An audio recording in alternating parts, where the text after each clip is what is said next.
రెండోది మితాని రాజ్యంగా పిలువబడుతుంది.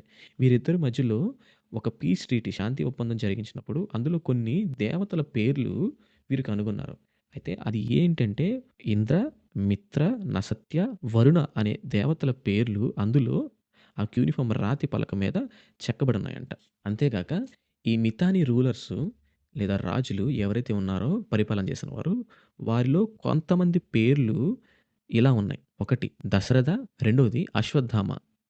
ఆశ్చర్యంగా ఉంది కదండీ! అదే కాకుండా ఈ మితాని కింగ్‌డమ్ యొక్క టైమ్‌లైన్ మనం చూసుకుంటే అంటే క్రీస్తుపూర్వం 1500 సంవత్సరాల నుండి క్రీస్తుపూర్వం 1300 సంవత్సరాల వరకు ఈ మితానీ సామ్రాజ్యం చలామణైంది. దీన్ని అస్సీరియన్ కింగ్‌డమ్ వారు ఓడించి అంతటితో ఈ మితానీ కింగ్‌డమ్ సామ్రాజ్యం అంతరించిపోయిందనమాట. అక్కడ ఇరాన్, ఇరాక్‌లో ఎండ్ అయిపోయిన మితానీ సామ్రాజ్యపు యొక్క చరిత్ర మళ్ళీ తర్వాత ఇండియాలో కనబడుతుంది.